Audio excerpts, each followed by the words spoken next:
and connecting it. And that's everywhere. And everything that I've tried to do over the last 30 years has been in story. I've done, nonfiction work, memoir work. I've done fiction. I've done 7 or 8 plays that were produced, some screenplays, some goofy type stuff, and it's always that connecting, somehow telling a story. Yeah. Yeah. No, that's great. The ability to look, I have this amazing life and I've done all kinds of crazy things. I was a spy, right? And when I try to tell this, it's much easier for me to tell it in a vignette form. First off, no risk in terms of, Right. look, you're in the book selling business.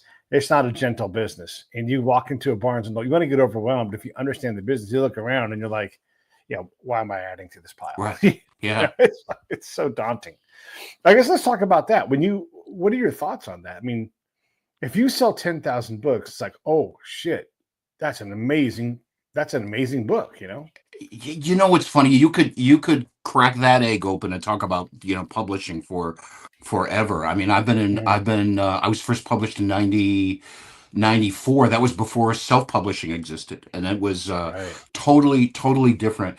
What's really interesting about publishing, and this is not going to be mean, but if you say that the local concrete company is just, they're based on revenue, they only care about making a product, you go, well, it's a concrete company.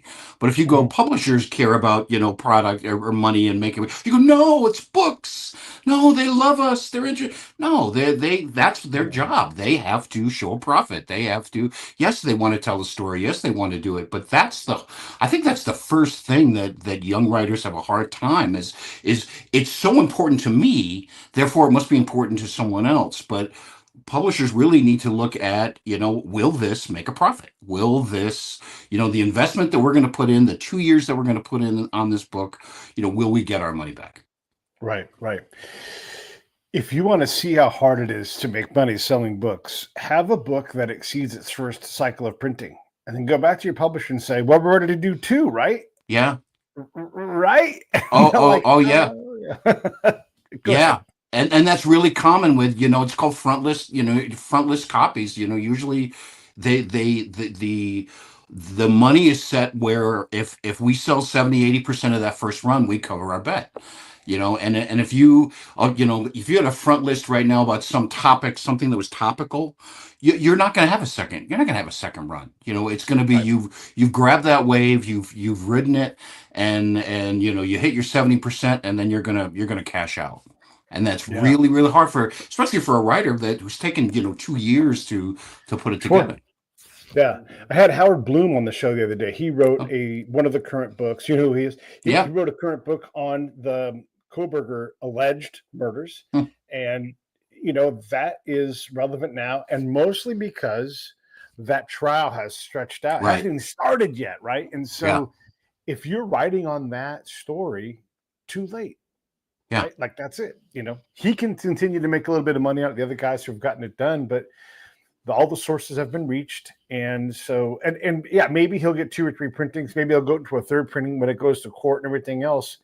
But these things are finite, Yeah. like unless you really catch a break, and you can't rely on catching those breaks. Because also, by the way, Howard's out there and he's cutting heads too, Yeah. And what's funny is when I started out, in the 90s, I started out with that business mind. So the first book that I came up with was a book on the first year of marriage. So there were books on weddings, there were books on marriage. There was nothing on that first year. So it was easy to market it. It was easy to go, hey, it's going to hit this market, it's going to hit this market, and then it's going to recycle, because then you're going to have people that are going to be engaged, but now, connecting in. So that was easy. And then the first year of fatherhood was another one that wasn't done, that was easy. But since then, there's been so many guys that came up behind me. And now that there's probably dozens of books on the first year of marriage, and dozens of books, but that's the other thing too, is to think in that business mind and look at a market that's not being served. It is not the case as much anymore, but like self-publishing, the demand to go on podcasts, right? It's a lot easier to get established authors on. It used to be that it was a little tougher, right?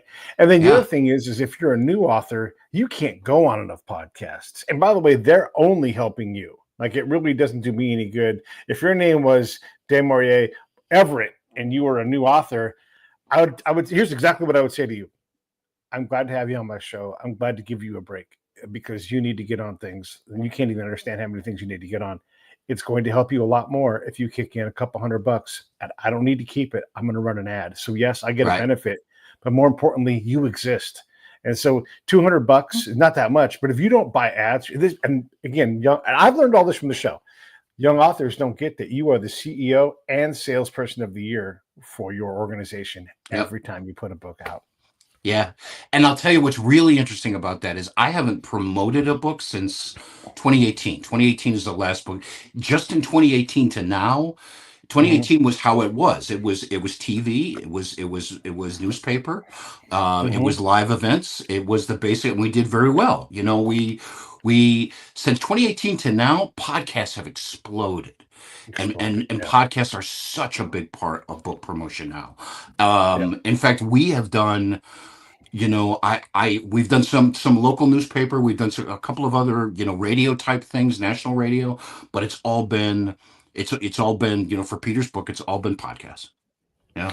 And it's fair to say that, like, let's just take my show, you know, established, all kinds of people, they love the books, they buy them or they don't. I don't even worry about it. I know we'll sell books.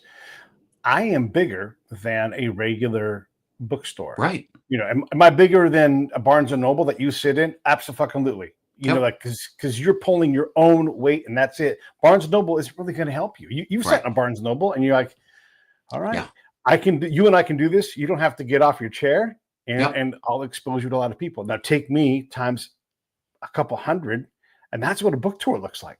Yeah. Yeah. I'm old enough where I remember these things called radio tours. Do you remember them? Do you remember those? Yeah. And I did one of those. I did a couple of those. And what you do, basically you get up at like 5 o'clock in the morning and you get your coffee and you get on a phone and you start doing radio shows from the East Coast to West Coast. And so it's, you know, so here it is, you know, 11 o'clock in the afternoon and you're going, good morning, Bill and Smiley at your breakfast club. How are you doing today? And you just do these. Yeah. You do like 50 of them, you know, boom. There was so many things back then with promotions, so many things. The other side was interesting is before self-publishing happened, I could pick up the phone and call any local news agency before and say, I'm a local guy. I just had a book published. And they would say, when can you be here? When can you be here? Because it was a big deal. Now there's a lot of white noise and it's a lot more difficult. Yeah. Yeah. And if you are not established and you come to me and say, I'm a coach, I don't think I can help that person. Yeah. You know, I don't even want their money for an ad because there are so many coaches. And look, I'm not saying anything bad about anybody, but when a space is crowded, it's crowded. So many people that are empaths, so many people that like, you know, here's my injury, here's my thing. And it's very hard to differentiate and find something look, they're all interesting, but I can't have 100 of those. Yeah. You know, like, it just doesn't work. Yeah. You know, that's really interesting with the coaching thing. And I know that space is just huge. Do you think that it is huge because of podcasts, because you're right, it's enormous. Yeah. I think first thing is it's like chef. At some point, you just get to call yourself a chef. At some point, you get to call yourself a coach. I'm not saying these people aren't coaches. I'm just saying I don't know what that means anymore. Yeah. Right. And it's too easy. Even if you have someone, you pay them and they give you a coaching certificate, that means fuck all to me. I don't know what that means. You know, even if I recognize the name of the coaching institute that you graduated from, that doesn't mean anything. It's worse than saying, and again, I'm just being hard on people here, but I'm a comedian. I don't know what that means. Like, what do you mean? What have you been in? You know what's interesting about that though? If I say I'm a comedian, you are assuming I have spent one time in front of people. I can say I'm a coach. I can say I'm a writer. I can say I'm an actor without ever performing, without ever doing any of those. Yeah. Yeah. Well, and when you say you're a writer, right, especially here in Southern California where I am, and I'm like, what else do you do? Because I know that's part of the thing. And it's not to harm them. It's to understand, like, have you had any measure of success? Yeah. Have you done this? You know, these things matter. And so when someone says, oh, I'm a writer, I'm like, oh, what do you write? And literally, I've had a person say, oh, I'm a technical writer. You know, like, I do a funny kind of writing. But no shit, they're a writer and a professional. Yep. It is one of those. So I think coach is for me a level below that, where you say I'm an author, I'm an actor, I'm a comedian, That's whatever it really is. interesting because I totally agree with you. And I see it all the time. But in my world, I have, actor, writer, performer. You're right. Coach is in there. Coach belongs over there because Yeah, it's just so easy to claim it. but so and again, like you coach people. We all are coaches Right. in some form or fashion. But if I was to say, I don't say that I'm a coach. One, I think it's kind of dry. I also don't say the word podcast because that's also very crowded. So I say Yeah. show, and I've always said show because I'm trying to differentiate myself. It's marketing, but that's how it is. Sure. But I help people all the time with their podcast. I'll get my friends, hey, call me, and then I'm like, look, just don't do it. Unless you want to start a part-time job that pays shitty, Right. don't do it. But that's a form of coaching. Like, hey, I'm going to Yep. challenge you. That's sort of what I do. But all kinds of things. Someone wants to write a book, I'll kind of run them through like the basic thing that I do, and then I'll be like, you know what, I know an author, and I send them your way or whatever it Hmm. is, right?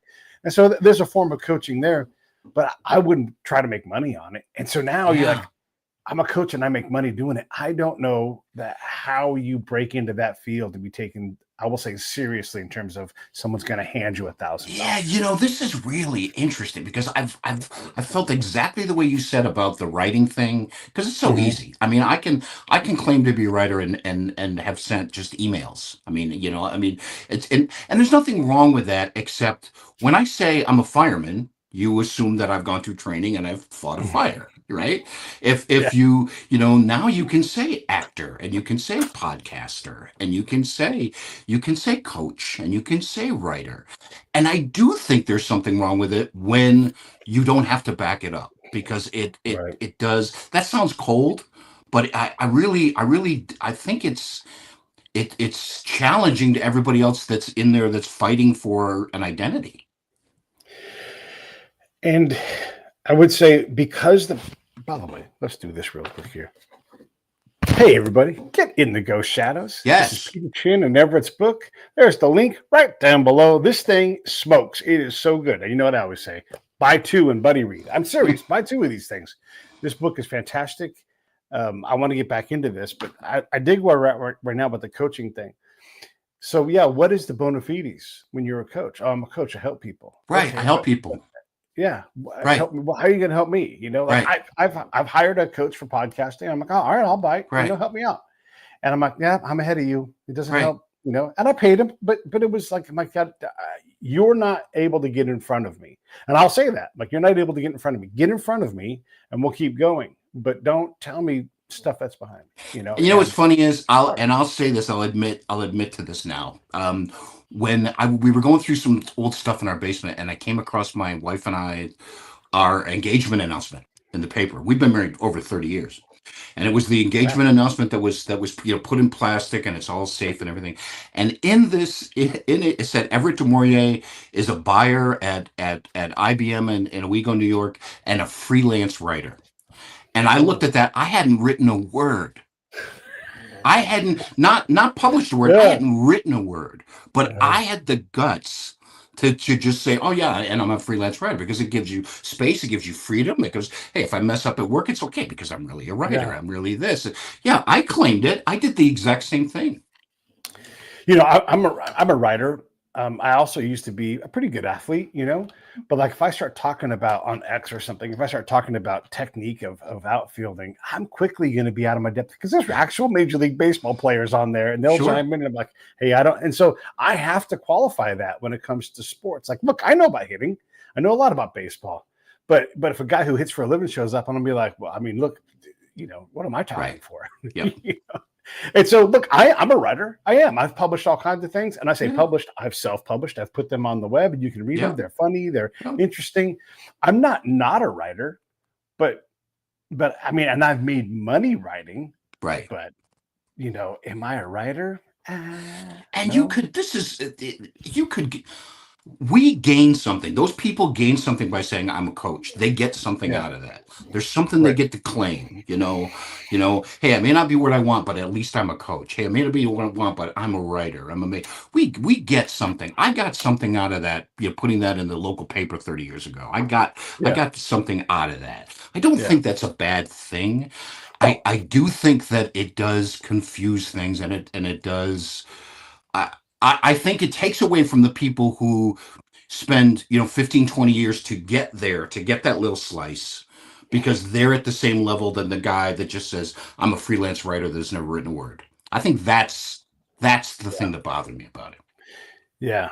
Yeah. And again, I'm being hard on folks that are doing their best to do their best, and Yeah, I get that too. And you have to give them a start, but I don't know. I can't help them on my show. right. There are a lot of legitimate coaches where I'm like, that person's legit. They help people. They've got a Yep, huge crowd around them. But if you don't have a big crowd around you, who are you coaching? And how right, do you start that? Oh my gosh, I have no idea. And so that makes me think, how do I help you? I don't know how to help right. others. Yeah, and how do you begin something like that? I mean, writing, there's a path. Go get public, go get this, go get this, go here are this. With coaching, how do you?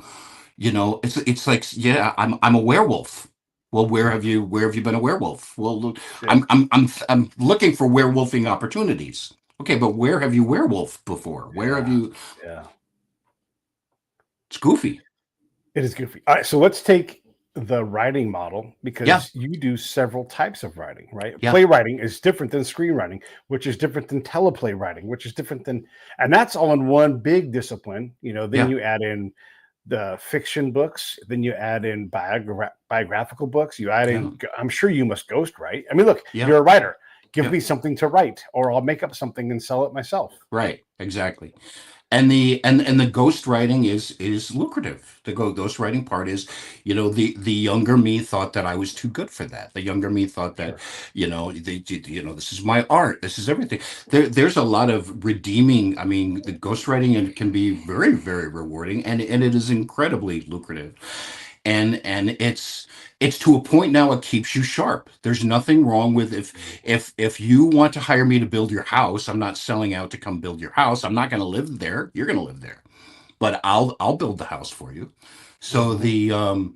the ghostwriting part, the older me has embraced it. I don't actively seek them, but they sort of find me, and those are fun projects. Yeah.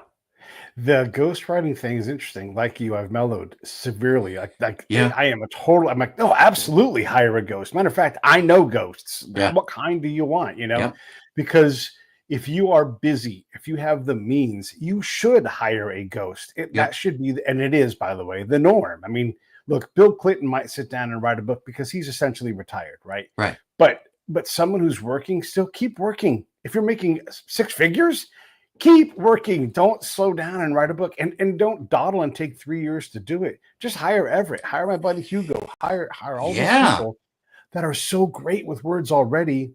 You can tell them your whole story yeah. and And they'll and I write tell it. you, the other part that's interesting about that is the way that the market is now, that it's looking for tremendous unique stories. It's looking for Yeah. stories like Peter's book and that sort of thing. If you can team up with a writer to just create that proposal, hey, Mhm. this is what's unique about it. Here's the outline. Here's the sample chapters. Here's the competition. Here's why I think they'll make money. Here's how we'll do it. Here's the time period we'll do it. Here's a sample. You put that together. You pitch it to your agent or to your publisher. You get a deal, and you move on. Those opportunities, give the average person that doesn't have those connections but has a great story, if they can team up with a ghostwriter that can put that together, it's phenomenal.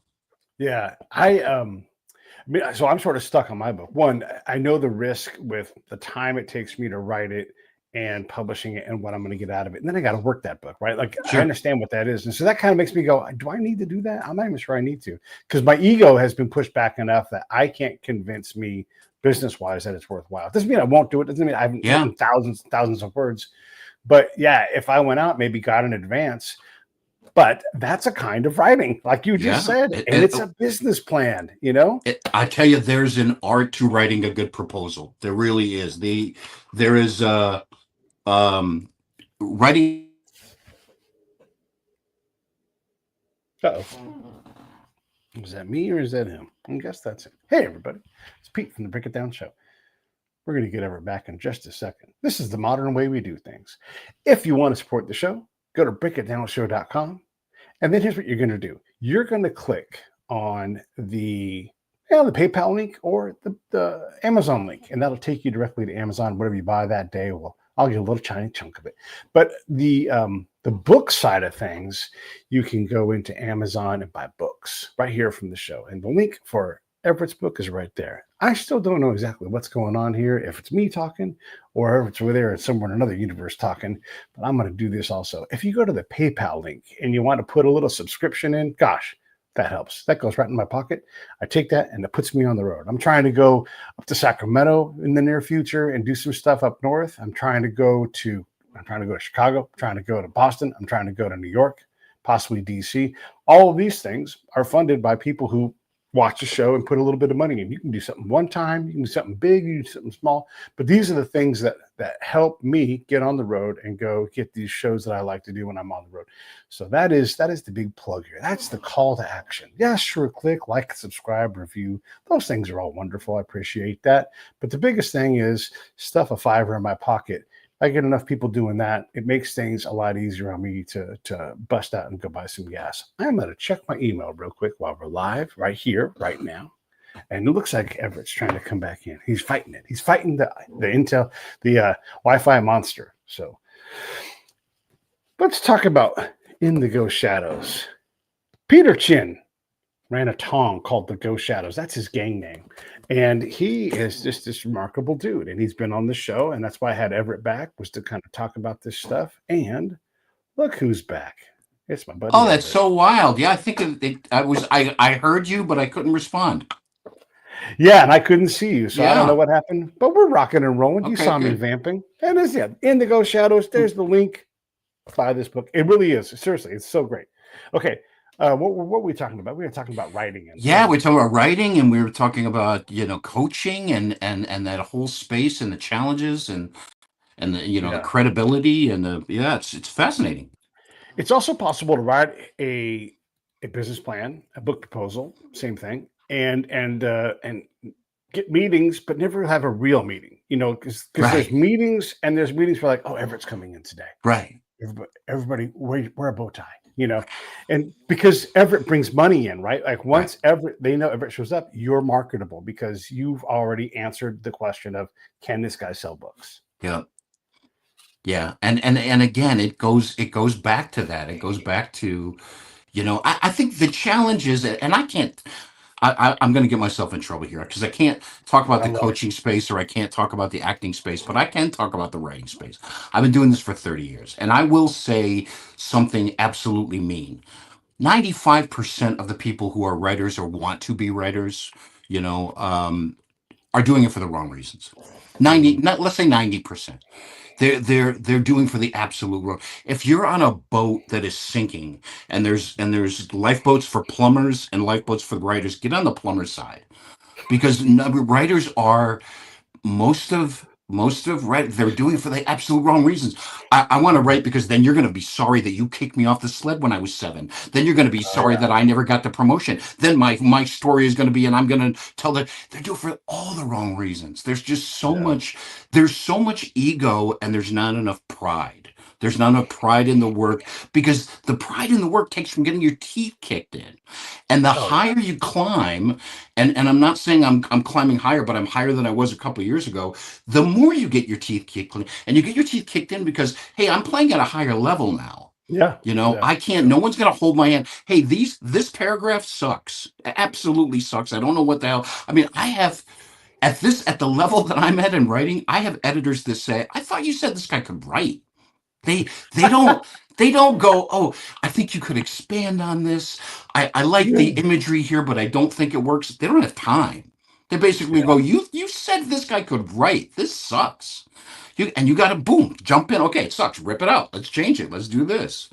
There's so many people that's the problem with self-publishing, is you get to skip all of that.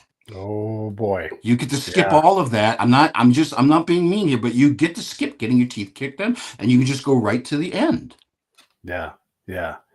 Yeah, and there is something to be said for that, right? Like when I'm helping somebody build a podcast, I always say production over perfection. This Yep. is one of the times when that works because it's too hard to get all of this perfect. Like I could lose my mind over the fact that for whatever reason, boop, you popped out of the screen for a minute, right? But Right. it's happened so many times. I've had my teeth. I don't have any teeth. I don't have any teeth kicked Yeah. in. They've been kicked in. Like, hey, Yeah. whatever, everyone will be back. And then I also don't know, was it me? I'm looking around. I'm like, is it me or is it Yeah. everyone? Who Right. cares? I'm just going to keep talking, right? But that's the sign of like, I've got all those scars. I know we're going to be fine. And when it comes to writing, you're right. And then as you do get higher and your competition for ghosts gets Yep. higher, it just never, it's relentless. And so you can choose to be relentless, but I think you're right where like, it's kind of, come as you are and Yeah. see how it goes. And if you're making money, keep working, keep thinking of ideas. Because look, here's a premise that I put forward to people. Great ideas are common. Everybody has great ideas. The next step is like, can you do something about it? And you're like, yeah, I can write a book. I wrote a book. Okay, great. You got a new idea. Can you write another book? Yeah, that's the next Right. thing up on the ziggurat, And then can you continue to do that and then get better and get higher up the ziggurat with these different things where can you continue to do this? Well, that ziggurat gets tighter and tighter, and only so many Yeah. people can be on each level, and it just gets really competitive. And so, getting up to the next level may not even be valuable to you if you are making, let's say, 6 figures, and you've got a comfortable-ish, life financially. Of course, you cannot spend that, but if you can find that, and you don't have to go do what's required to be on that next level of the ziggurat, don't. Yeah. Just stay where you're at and figure out Yeah. how to get great there.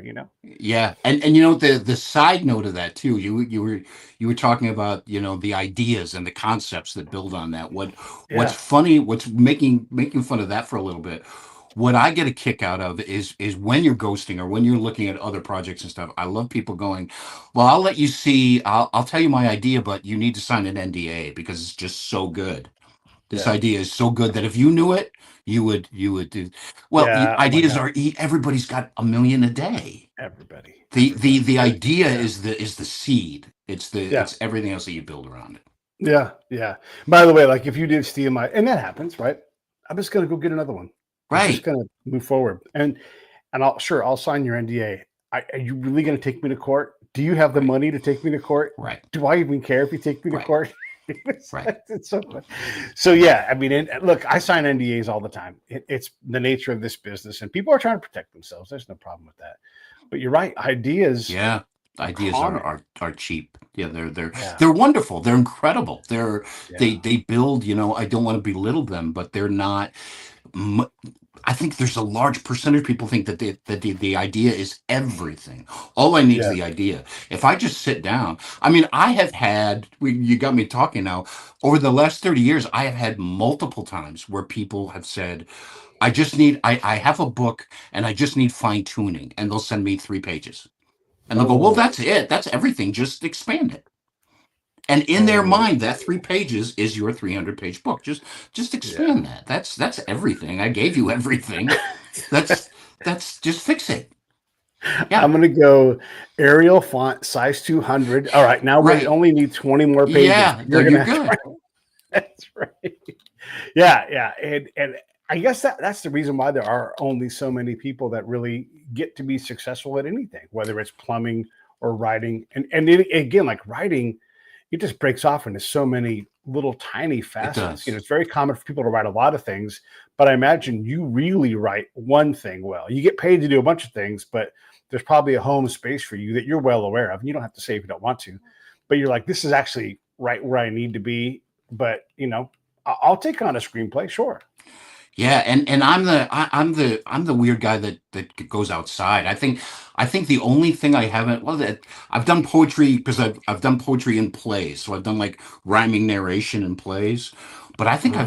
I've done a little bit of everything because it was just needed at the time. Yeah, But it's just that there's creative stuff in everything. There's creative stuff in business writing and memoirs, and I think with anything, whether it's ghosting or whether it's anything, you have to to enjoy it, and you have to have, you have to like the people that you're doing. I mean, I turned down many projects because it's not gonna work. It's just not Right. it's not you're not gonna work. But it's yeah, you have to just connect. Yeah. Yeah. And there's another gear you just mentioned. You can turn down work because Oh work's going to yeah. come in. Even if you need work, this isn't the right project because there's nothing worse than a bad project. You And know. there was a time when I had to take everything that Sure. came across the desk, everything. Right. And Yeah. yeah, and you have to keep the lights on. And there's a cost for that. There's a Oh yeah. serious cost for that. Yeah. Yeah. Yeah. Yeah. Yeah. Yeah. It's an interesting thing about that industry. I'm working on several projects right now, and one of them here, I'll pull the book down and throw a little happiness at Brooke.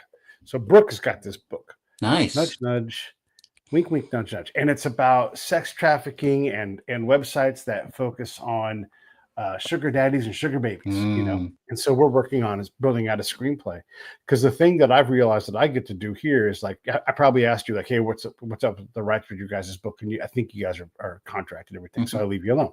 But Brooke is not fully there, and I'm like, well, let's work on developing and use some of this development work that we can do kind of in the blind, and so that when I do, because here's what happens now, right? People know that I have access to Everett and I have access to this, so they'll say to me, what do you have in Right. pirates?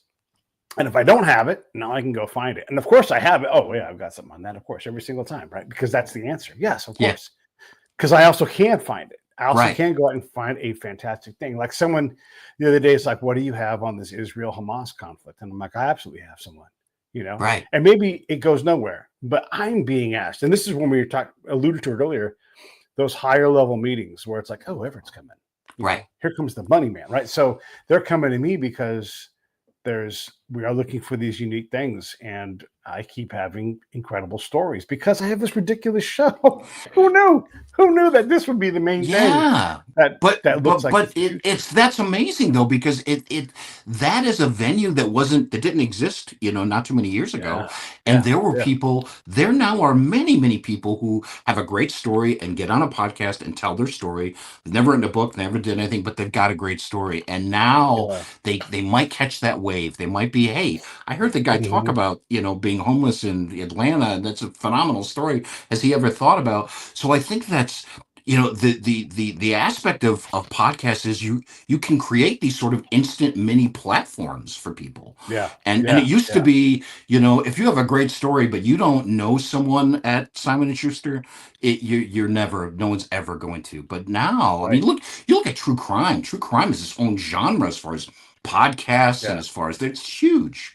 Yeah, yeah, no, it is, and I would say a level above that, where you've written the book, you've written In the Ghost Shadows, and you're not secured, and you're like, well, I've been on those Hollywood tours, and it's like, because those Right. aren't the right meetings. Yeah, Right. you have to do those. That's a way to break in, but your odds are long because you're competing with everybody, and you have this much time, and nobody wants to sit in front of you because you don't have any money coming with Right. you. Right. They don't know that, at least. And so I now have the ability where both sides, I can kind of bridge this gap where I can say, you have a story that I think is interesting. Yeah. Let's put some extra work Brilliant. into it so that when we do show up, they go, hey, you already have a story Bible? I'm like, Yeah. we expect you to have Brilliant. to change it, but it's Yeah. done, right? Yeah. Yeah.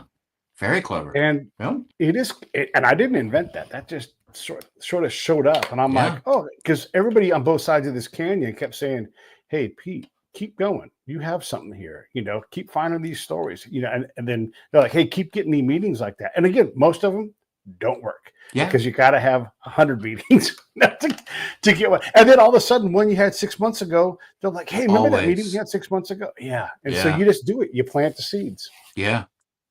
Yeah. It's amazing. Yeah. Yeah. Yeah. And that's a phenomenal method. And I can see it. And I've seen it. I've seen that, happen before. That's incredible. Yeah, yeah. Here's another thing I try to do. And you tell me from your author's perspective. When In the Ghost Shadows drops in my lap, and I'm like, man, I think I can throw this at a couple of production houses, see if they're interested in maybe doing something. Sometimes they want to go long and go, you know what? Let us fund it. Yeah. Or we have, and so they've been looking for something like this, and they want to stick their neck out a little bit. I'm like, oh, okay, Yeah. great, and I'll come to you and say, hey, these guys are interested. We're going to have this meeting and everything. Here's the thing. don't take any money up front. Let's let you own the back end of this thing. You be an executive producer. Because Right. I'm nimble, I'm small. I don't got to pay for a secretary. I don't got to pay for a Corvette. And so I can say, why don't we just say we want to own this thing and be producers on it, and then force their hand, you know? Yeah. And I'm saying force their hand. It's just a negotiation, right? And so if you're like, no, I got to have the money up front. All right. I'm going to get an executive producer. Like, Right. I'm going to fucking do, you know? And when that happens and you show it to an author, like, you can continue to own this thing. When they make the movie, yeah, you're going to lose control. You can't be a pain in the ass. You got to work with people. But your name is going to be right there with all the people that have the money. And the thing about that, and you know this, I'm preaching to the choir here. The thing about that is you go back 10 years and what did you do? You went to ABC, you went to CBS, you went to NBC, you went to a couple of the studios. That's it. You're done. Okay, well, we That's it. tried. Now Yeah. you've got this world. You've got Apple TV and YouTube and Netflix, and you've got streaming services, and you've got thousands, and there are new ones popping up all the time. I All mean, the time. this is the golden age of storytelling. It really is, Yeah, in it all really is. forms. It's the golden age. This will sound crazy to people who've never thought about this, or have done the numbers on it, but you need, and I'm saying for a pretty high level quality here, you need $1.5 million to do almost every kind of movie you can imagine. You're not going to do a blockbuster, but there are so many movies, they don't cost that much, right? So if you can go out and raise $1.5 million, and you don't got to get the whole $1.5 million, you just need to get a portion of it so you can shop it to people that will rip off $1.5 million. There you go. Go make that thing. And you know what's funny about that is that movie that you're making for $1.5 million would have cost $5 million 6-7 years ago. That's a big difference. That's part of this golden age. You can make a $5 million film. What 5-6 years ago, you can make that for $2 million today easily. Yeah. And if you and I wanted to, we could say we're going to start a fund and we're going to do one film a year, and we're going to go visit our friends and go, everybody needs to kick in $10,000, and there's only so many people you need, and all of a sudden you funded your first film. That film comes out, you reap the profits, reinvest it, and all of a sudden you're running a production house, and everybody's happy. These films fail. It's hard. None of this is easy, but it is possible for two dudes like us to go out and say, we've started a production house. We have 4 films in development and 1 in production. Yeah, and you go to the guy and go, look, instead of putting 40 grand in this doorknob company, put 40 grand in this film, you know, and we're producing, and there are companies out there that are right under the wire that don't have big names and don't have anything. They're making a profit, and they're doing that over and over again. They're making, taking quality scripts and quality, they can't afford the big guys, but they're cranking them out. They're making one a year. They're paying back the investors, and the investors are dumping it into another one. They're making another one. Yep. Yeah, it's a real thing. Yeah, it's an amazing time. The ability to stick your neck out, spend some money, and probably get it back, because there's so much demand for content as well too. And if you have something that's just good, there's so much of this critique of the very big projects because they're trying to do a lot of social things in their project. And I'm not saying it, I'm just saying they're trying to do a lot, and it often is at the expense of the story. And so if you just come in and say, I'm just going to tell this story, right? You don't have to gin anything up. I'm just going to tell Peter Chin's story and stick as close to the book as possible, because guess what? It's already interesting. I don't got to invent anything else and drop people's jaws by just doing great stories. Yeah. You're going to make money. Yeah. And there are, like you said, there are many, many, many stories out there, and there's more of a need now for stories than ever before. And we're bashing writers and bashing coaches and stuff, and I think that's the challenge with if all those people I want to tell a great story, I would be the greatest champion instead of I'm going to be famous someday. That's the part that's challenging. Yeah. And also, don't do a bunch of coke or have a bunch of bad habits where you're like, I've made a little bit of money, let me get to Vegas and buy table service. Like, calm the fuck down. Right. You're already living the dream. Let it be the dream for a while and figure out, it's all work, right? And I'm talking to my younger self anyhow. I'm like, hey, calm down, save some of this money. These horrors will wait, that kind of thing. But it's the wisdom of having been around for a while, and seen some of these things and talked to a lot of authors. And once you've made, I've had Craig Johnson on the show a couple times. Everybody watching, Craig Johnson wrote that Longmire series. He still writes it. Oh yeah. And he is just the easy. He's like, oh, I don't live near anybody. I live on a ranch out in Wyoming. Big surprise. And he's just kind of like, yeah. And then I help writers where I can. And he just is he has got a very comfortable world that he's fashioned, at least externally from my point of view. I'm sure he's got all kinds of shit on fire in his life if you go talk to him and get a cup of coffee. But he has found a very easy stride with where he's at, and he's wonderful to talk to. And I think and I have to be careful how I say this because I don't want to sound egocentric when I do, but whatever level I'm at, and I've got some solid credentials. So whatever level that is, I think I would have messed it up just 10 years ago. If the me at 52 was here where the accomplishments at 62, I would have messed it up. I would have made it about me. I would have made it about ego. I would have messed it up. I think I'm just catching the wave at the right time. I think if I had if I had some solid successes in my 20s or 30s, I'd be that guy that you're talking about. I'd be in Vegas. Because it would have been all about me. I would have made it all about me. Yeah. How long do you think you'll work for? Do you have any idea? Yeah, forever. I love it. I love it. It's kind of a goofy thing. You say work and it's just it's like, think of the thing you enjoy doing the most and people give you money for it. And I get to do that. At a time, there was a time that I was out to make my mark. I was out to prove you wrong. I was out to get published. I was out to prove this. I was out to sell. But there was that time, and now I get to get up and I get to do ridiculous things on a laptop, and people give me money. So it's When did you say to yourself or feel like, I actually am going to pull this off, right? Because even in the 90s, when you had, sold a couple of things, that doesn't mean anything. No, it doesn't mean anything. Yeah. When did you figure out that you'd done it? I think it was pretty recent. When all these things happen, and then all of a sudden there's like this voice going, you spoke to 3 producers this week. Oh yeah. You had 3 people calling. Oh yeah. You got up to. Oh yeah, it was just like, because you just start doing it before you would go, hey, I just guess who just called me. You guess who just, but I think when you start doing, I got to do this, and you go, hey, did you realize how cool that was that just happened? Yeah. Did you just realize that Dustin Hoffman read your script 14 times? What? What? Yeah. Right. And if someone had told you that in 1992, said, "Hey, Dustin Hoffman's going to read one," I would have blown it. I would have ruined it. I would have blown it up. Yeah, you would have written it. You would have written it right then. I would have. Yeah, and I would have a T-shirt going, "Ask me about Dustin Hoffman." I would have it on my, honk if you want to hear how Dustin Hoffman loves me. Yeah, I would have made it all about me. Yeah.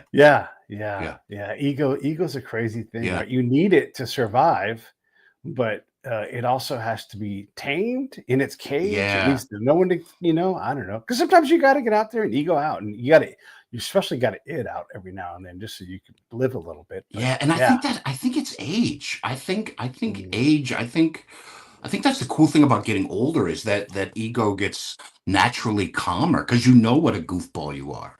That you just realize. I think if. I'm very grateful that this all didn't happen when I was young, because I would have been divorced and living in a whirlpool box someplace.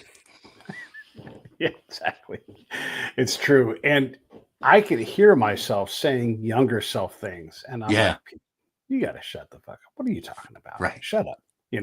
And so that's like being able to hear yourself and being able to realize, like, I have said this stupid thing. One of the things that happens in my world, because there's a lot of dreams, is and I'll let the conversation go, because you got to have a little bit of fun. Then, but all right, look, that's all well and good. Can you show up every day and work on this podcast? Right. When I say I need an image, can you get me an image? Oh no, I can't. It's like I want a dog. I want a dog. Right. Okay, well, can you feed that dog every day? Right. Yes. And when they start not to, I'm like, hey, you remember? And so then they're like, and then we'll sell shirts, and then we'll have a recipe book. And I'm like, we're not even a cooking show here. Right.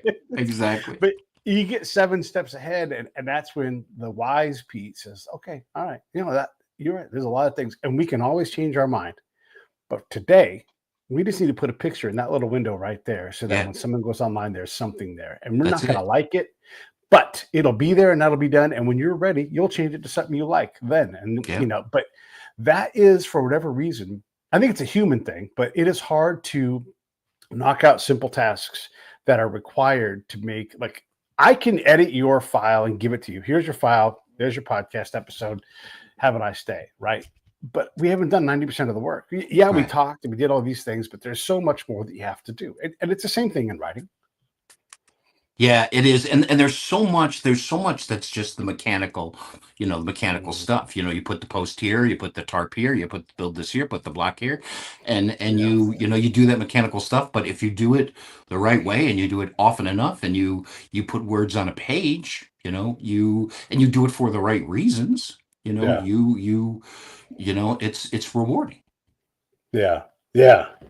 When you have a book that doesn't crush like you want it to, because you want every book to crush, every book Yeah. is great, right? But they don't all get to perform the same. How does it make you feel?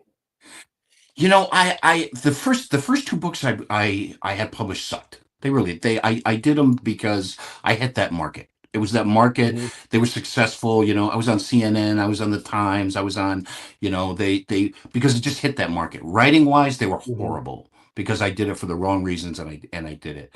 The other books did well, but there was a shelf life. They weren't that life altering things that you wanted.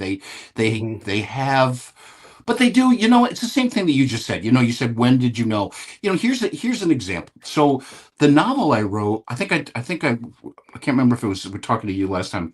The there's September 1st in the novel I wrote is a pivotal day in the novel. It's when the characters die. This guy drove 3 hours after reading the book to be at that bar on that day because he wanted to Hmm. celebrate. The bartender called me. Couldn't believe it. The publisher got involved. We created a holiday. It's on its third year. This year it's 33 Cecil's Day in Binghamton, New York. The mayor of Binghamton, recognized it. Every September 1st in Binghamton, New York is 33 Cecil's Day. Novelists don't get to do that. That's Right. ridiculously cool. The Yeah. 30-year-old me would be going, ask me about 33 Cecil's Day, and everything. The older me goes, that's really cool. And then I forget about it. You forget about it. Yeah. I'll tell you, I might get him in trouble for this. I was flown to Vince McMahon's house not too long ago to talk about writing his book. So I had a billionaire, fly me to his house to. Yeah. So and I'll be talking to my, that was 6 months ago. My son will be going, do you remember? Because that's another thing. I'm going, wow. The young me Hmm. were going, did I tell you that Vince McMahon threw me, first class to his house to talk about it? Yeah. But that's the cool, is when they build, and these are cool, but they don't just overtake you. They don't symbolize all of you. They just are a cool little nugget that you get to build on. Yeah. Yeah. You know, so I don't want to get in too much trouble, but I'll do the same kind of Yeah, thing. you do the same thing. Uh, when you get flown to a billionaire's house, and this is old man stuff, right? It's not about you, man. No. It's about that person. They're Yep. they're like, it's cheaper for me to fly you Yep. first class, put you up in a nice place, and Yep. sit you in front of me, than Yeah. for me to do And then what? kick you Yeah, home. Yeah. Yeah. right. Yeah, they're Absolutely. like, this is Yeah. I I've bring got you to in. fit I you into walk in. my I day. I take my hour meeting, and then I leave, and then you. Yeah. Yeah. You got absolutely. Like we Yeah. are an insignificant part of their day, and we're like, you Yeah. spent $2,000 on me, and Right. that guy's like, wait, what's the next thing? And you're like, you're there to do your work, and they're able to process it, but their time is valuable. That's why they don't drive. That's Right. why they don't write their own books. Yeah. And so you get flown there, and you're just trying to. It's like being over a winning golf putt. I think we're like, Yeah. I just need to just be myself. I can make this putt. I'm not even worried about making the putt, Right. but it's me worrying about, oh, it's for the championship. And it's all that stuff where you got to sit there and just be yourself. You got there because you're yourself, and just do your job. Yeah. Just do your job. Yeah. Yeah. Yeah. Yeah. But it's all a balancing act too. I mean, Oh, it it's is. getting there, it's getting those opportunities, and then it's being able to handle those opportunities and being able to package and file those opportunities away, and Yeah. not to make them about you, not to make them. Yeah.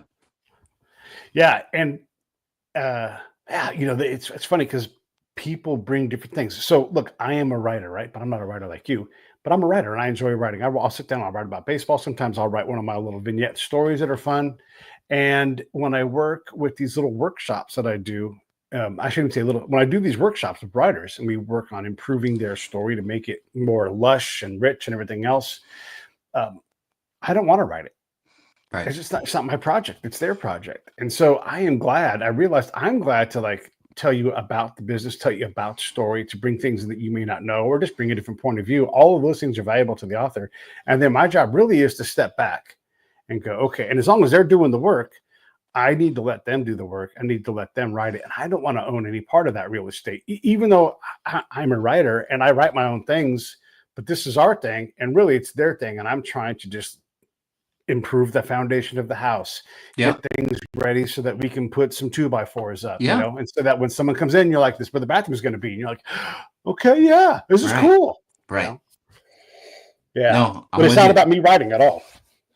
Yeah. And again, I think part of that is age. I think part of that's getting your teeth kicked in. I think it's absolutely being rejected and learning from that rejection. And I think age, I think that's just part of it. Yeah. Age is actually a cool thing. It is. Have you ever read Cicero's essay on aging? Mm-mm. Oh, it's wonderful. He basically says these kind of things. He's like, I don't have to be a hound dog anymore. Right. I can have the company of a woman. I can have a glass of wine. I don't have to have 100. I have all these things. You might have 100 ideas. And I sit there and I listen and I'm like, well, that's the one right there. Right. It's that one.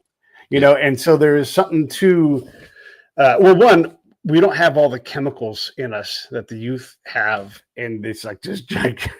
Yeah. But the other thing is, you've been through some teeth kickings, and you're calmer. And I think part of it too is we all bought into that, at 18 you graduate high school, at 23 you graduate college, at 25, 26 you have your first serious job, at 28 you're engaged, at 31 you have your first kid, at 34 you've moved out of your starter home into your second home. Who came up with that schedule? That's not real. Our brains aren't even done cooking until we're 25. Yeah. And it should start at 25. 25 should be start. Forget about anything. Everything should start at 25 because that's when we're done cooking. Yeah. Yeah. And if you get married at 18 and have a kid right then, that throws the whole thing off. Right. Well, right.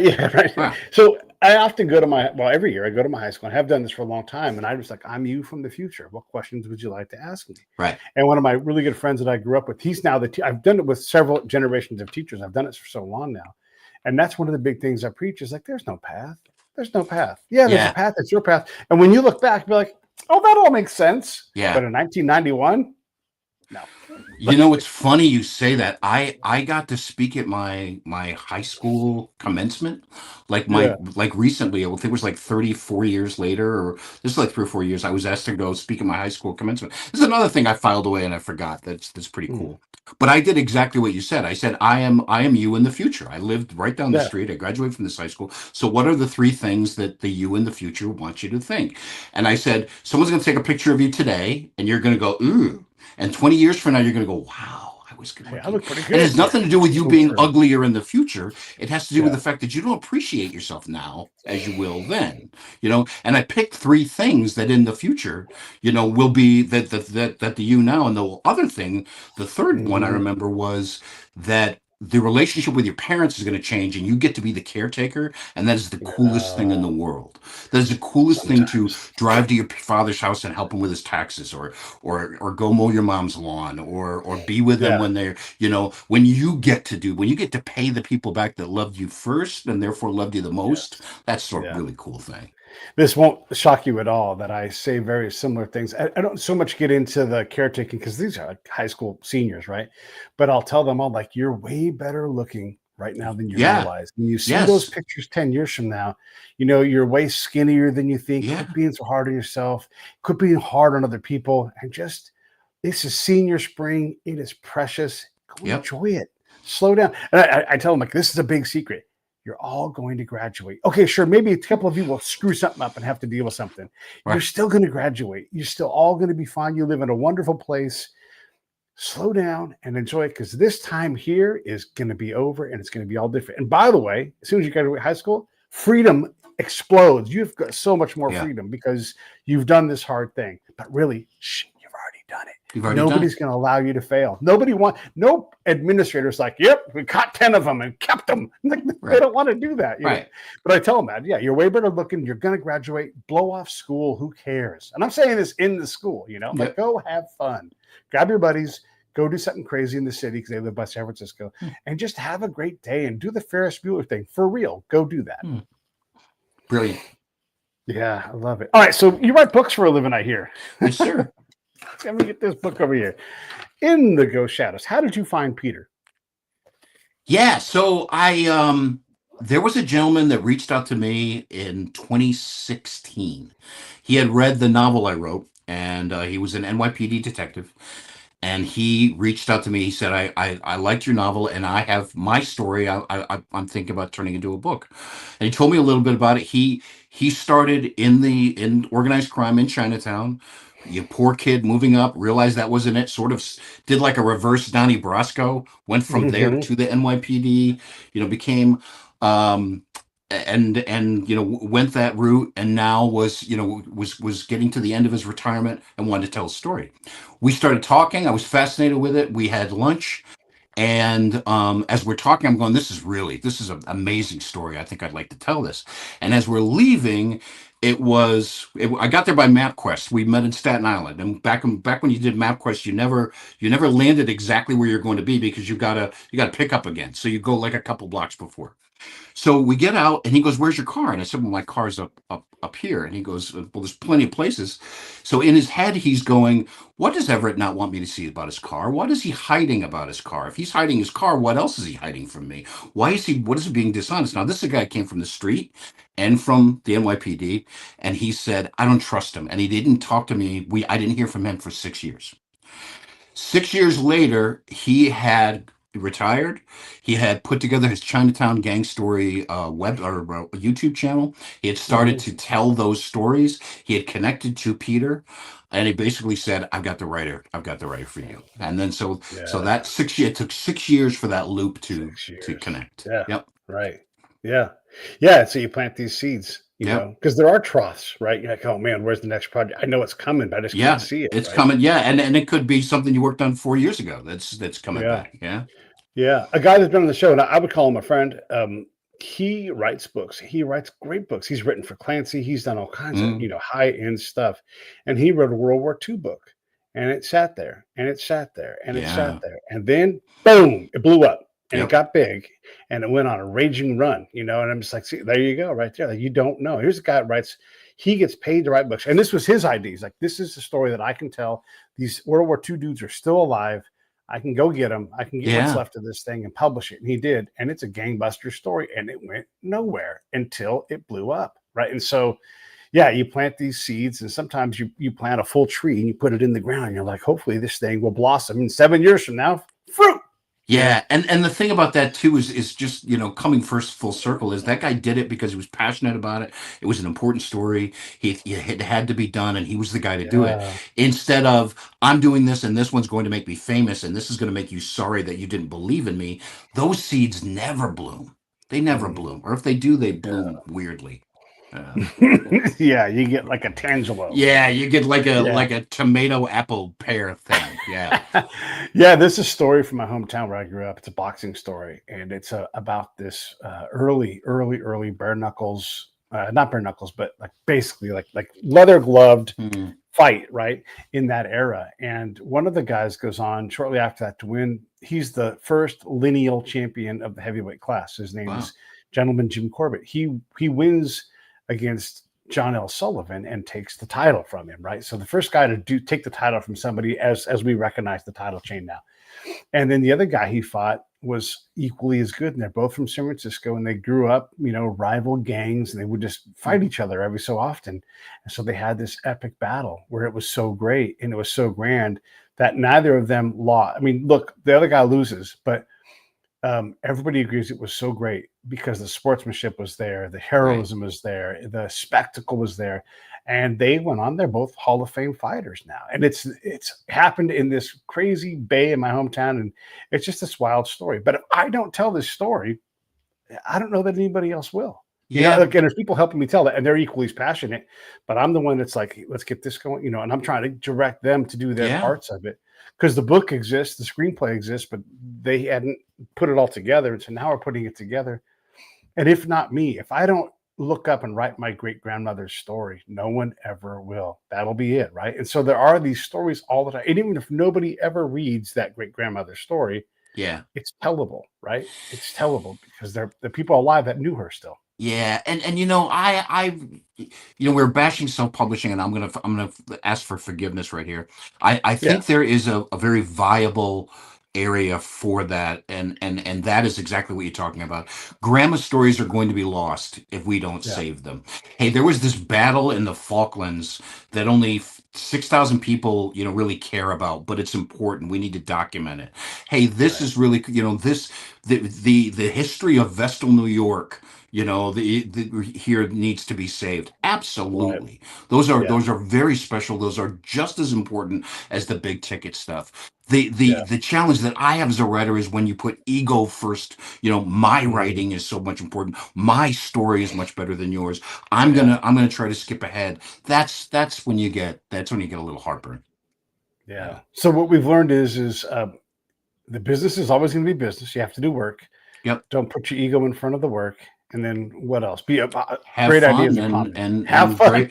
Yeah, have fun, and everything is a story. Everything. Find the Everything. story in everything. Everything is a story. Sometimes two or three things come together and Yeah. make a story. I love to, when I have time and I sit down and I can finish. It's very hard to finish these things, but I'll say, okay, find a person in baseball history who played and did something remarkable, even if it's just one day, even if it was their only day, and then go to the newspapers from that time and grab them and put that into a story like this happened on this day. So this guy had the best day of his baseball life in this example. And also, so and so did such and such. Oh, and don't forget that this other, and there's inevitably a big memorable story. And then you're like, oh my gosh, Right. that Right. happened on that day, Yep. And so it's just neat to take these little shots of what a day was, or like, on this day that this unknown baseball player did this thing that everybody would be stoked if that was their career and they got to do this thing. Sugar Ray Robinson fought so and so. You're like, oh my God, and so it's just this neat little, I don't know, it's just like jellyifying all these things into one little story that Right. really no one's ever going to take that and wrap a string around these things and give people some measure of entertainment and delight. But that's what I like to do sometimes. Yeah. That's valiant. I mean, that's amazing. Yeah. Absolutely. Yeah. And I'm thrilled to do it. It's they get a little bit long, and I'm saying like 2,000 words, so it's not super long. But you sit there and I'm like, I have to get it done. And then I got cataracts, so I can't see all that great right now. So it's hard for me to proofread. And so really, I'll just kind of kick it in the ass and send it out and be like, that's going to be good enough because I'm not getting paid for this, right? This Right. is Right. Right. You're getting a very good rough draft. And if there's some mistakes, hey, guess what? Ask me and I'll let you edit it. Right. You can go fix it. Congratulations. So Yep. let's not worry about it. All right. Anything in closing for you, Rat? Thanks for indulging me telling you what I was writing about. But No, it's all good stuff. what else do you want to cover, or do you want to just wrap this thing? Yeah. Yeah. I think we're good. I think it was very interesting. There is this book in the Ghost Shadows. What book is next? Yeah, we've got a couple of projects I can't talk about that are Okay. they're All pretty. right. One is in the true crime world, and one is a little different, and those I think are going to be. I think we're going to announce those pretty soon. I love it. All right, Yeah. let me hang this thing up, everybody. I will see you tomorrow. I got another great episode. You're gonna love Tony Toast and Everett. Thanks for coming on. I'll be right back. Thank you.